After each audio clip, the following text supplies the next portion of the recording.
I see that to be a lucrative career now. One Instagram picture, you can charge 250 for one picture. That's all my personality. It's the same person. If you're staying true to who you are, and always want to be there to give value to them. I think you're a good creator, plain and simple. หลายคนอาจจะเคยเห็นอินฟลูเอนเซอร์ที่ทำคอนเทนต์รีวิวสินค้าหรือว่ารีวิวบริการต่างๆนะครับทุกวันนี้ก็ถือว่าเป็นเรื่องธรรมดาแล้วครับวันนี้ผมมาอยู่ที่ Yakcute Thailand ครับเรียกว่ามาคุยกับตัวจริงในวงการอินฟลูเอนเซอร์ทั้งในไทยแล้วก็ในต่างประเทศเลยนะครับเป็นอินฟลูเอนเซอร์เนี่ยดีจริงไหมโลกต้องการอินฟลูเอนเซอร์แบบไหนแล้วอินฟลูเอนเซอร์ไทยกับต่างชาติต่างกันยังไงวันนี้ไปถามเขากันครับกับฝรั่งคิดยังไง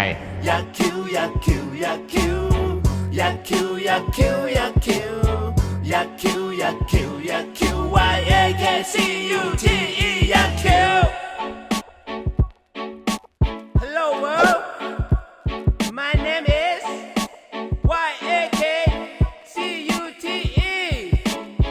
ถ้าเธออยากคิวฉันจะหลิวตาอยากรู้อยากเห็นไม่เคยหลับจับ How long have you been an influencer? I think almost 1.5 years. I think before that I'm a university student. After I graduated, COVID came. I think what should I do? Let's try make content. So that's where I began. My content focus more on the live records, my storytelling, and also comedy. I don't like influencer. Coke, butter, cheese. What? Ini bagus ini.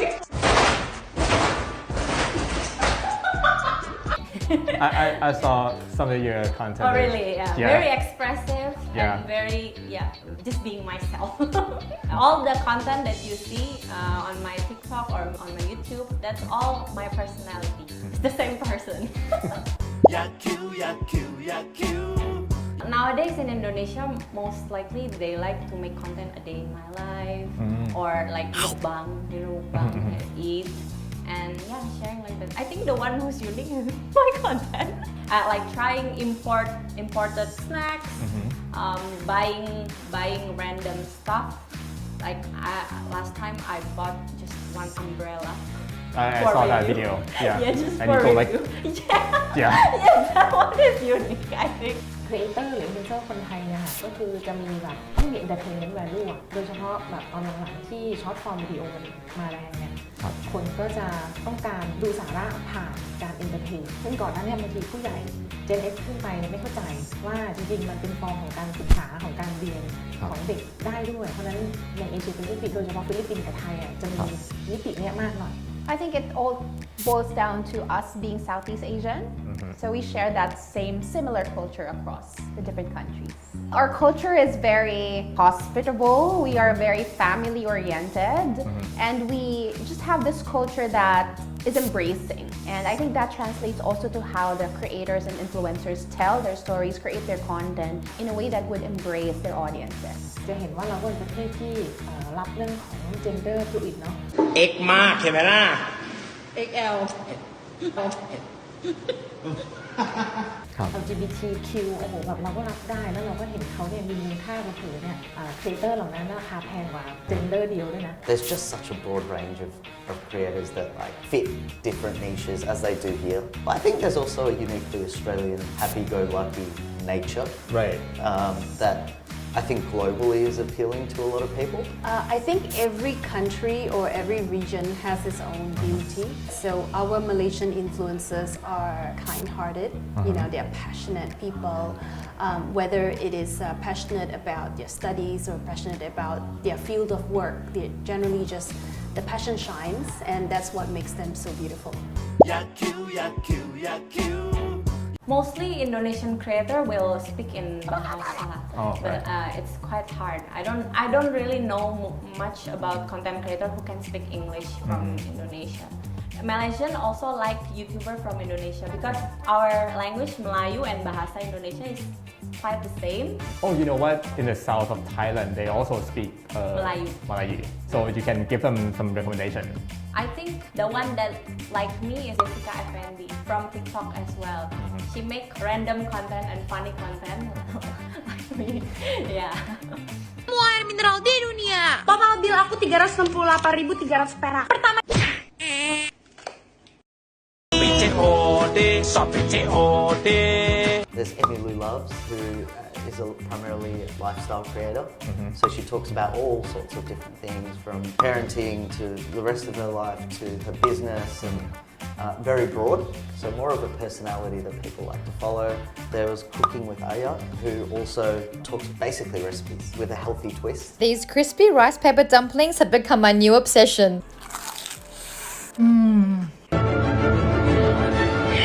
And then there's Sean Zepps. He's got a male partner. They're both parents to kids, and got really funny, inspiring content. There is a Instagram channel called the Malaysian Pay Gap. It's anonymously giving out salaries of people. Like I would put like, I'm working 4 years as an architect. This is my salary. This is the type of clients that I have, and these are the type of work that I do. Or like somebody can say like, oh, I'm a software engineer, 2 years, and this is my salary. I found that to be very honest and very interesting. And people actually should know how much they're worth, or should know how much people around their age, their peers, are being paid. Archie Larga, he's a pharmacist. His content is educational but also very entertaining. Ang LSBL cream po ay naglalaman ng ketoconazole, isang antifungal, and clobetasol, isa naman po itong steroid. Sige po. Because the followers love him very much, so the followers themselves made a fund to support the people that cannot buy medicines from pharmacy. So I think that's one of the things that I really admire about Archie.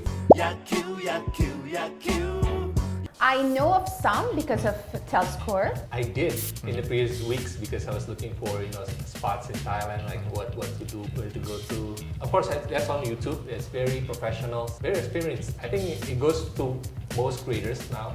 But of course, again, because of the language, I have to use the subtitles. Yeah. Our creators and influencers are focusing on more niche content, very unique content. Unique. Yeah. Okay. For example, he's actually my boss. Okay. He made contents about green content, sorting out garbage in your house.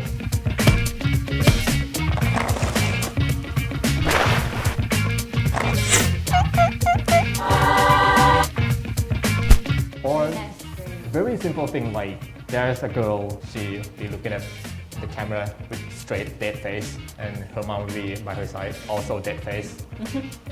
They cook. They cook simple stuff. The oil gets splattered on her. She's like,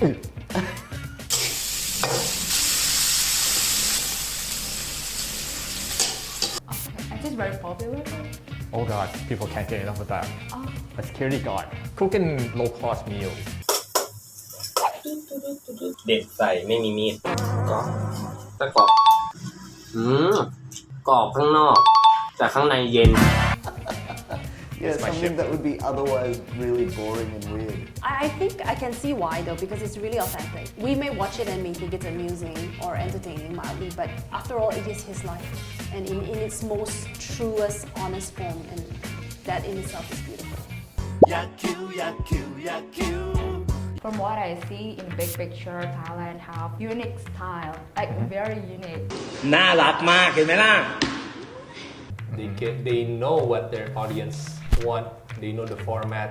They know the angles, right? Every technical things, they're getting better at it. And unique stories. Yeah, the storytelling is quite powerful, particularly in the Thai creators that I saw.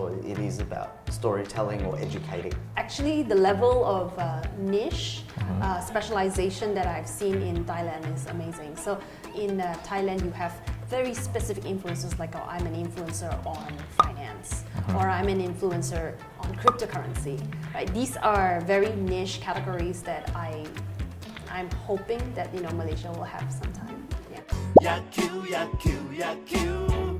Everything points to creators being the source of information, the convincer of people, opinion former, belief maker. This is the role of a creator right now.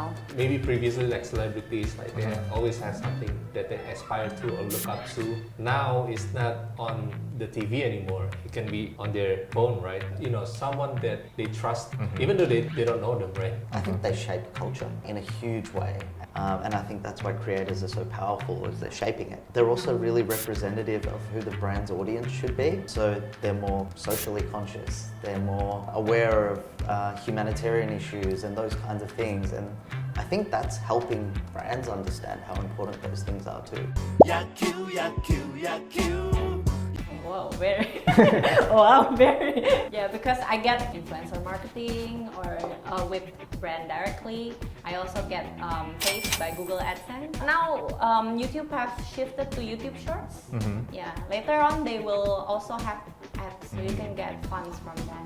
คือโดยธรรมชาติเราไม่ต้องไปสร้างเศรษฐกิจอินฟลูเอนเซอร์อะไรเนี่ยเขาก็สร้างเศรษฐกิจของเขาเองอยู่แล้วเพราะว่ามันเกิดขึ้นจากการที่เขาไม่ได้ต้องการเงินก่อนมันเกิดจากการที่เขาอยากทำคอนเทนต์แล้วเขาอยากจะ enjoy ไปกับ follower เขาดีใจแค่ว่า follower ติดตามมันก็เป็นการตอบรับที่อยากจะทำคอนเทนต์ต่อเป็นฝั่งแบรนด์ต่างหากที่เห็นโอกาสตรงนี้แบรนด์ก็จะเอเจนซี่ด้วยก็ไปท้าทามการร่วมงานกันใช่ไหมคะเพราะนั้นมันก็เลยเกิดเป็น value เพิ่มขึ้นมา They enjoy it because it starts from what they like and then they start to monetize it and it's still something that they really like and it makes a good money. You're like one walking advertising machine, media machine, PR machine. You know, that's how I see the power of creators are like right now. Many influencer has a very high price for one video. From like very cheap price, we need to pay them like $1,000 for the videos even. Some of them also leave their job to become a full-time creators. To give you a gauge, like if you have 100,000 followers on Instagram and that's by Malaysian standard, okay big, one Instagram picture you can charge in US dollars maybe 250 for one picture. So if you do 3 pictures, it's a fresh graduate salary. Wow. Yeah, for just a for month. three Instagram pictures. Wow. Yeah, just to give you a gauge. Oh, I definitely often think that I'm on the wrong side of the table. I think if you have a really good audience and you monetize that audience in different ways. So for example, you're seeing lots of creators turn themselves into media companies now. You're seeing lots of creators produce their own products, writing books, writing songs, fitness apps. In Australia, there was an influencer called Kayla, it seems. Her net worth is about $40 million. Jesus. She wrote a sweat app, which is just a fitness app. But there's lots of examples of them turning their audience into a business. Yakcute, Yakcute, Yakcute. เชื่อไหมคะว่าเราบอกตลอดเลยนะว่าทุกคนเป็นอินฟลูเอนเซอร์ได้เราบอกเลยว่ามีเพื่อนแค่100 คนก็เป็นอินฟลูเอนเซอร์ได้แล้ว If I were to, look at Thai content that searches and shows things that people do not see on a regular basis, do not search for on a regular basis, I think that's a lot of potential in there. This is a personal view, but I actually think niche content is more powerful. Like the niche of just cooking silently with your mum, or the niche of being a security guard, or it's more powerful, it's more interesting, but also focus on an engaged audience rather than a large audience. You know, if you've got 5 million followers and only 100,000 of them really care, they're the ones that are important. And if you were only creating content for that 100,000, would that be a more engaged audience?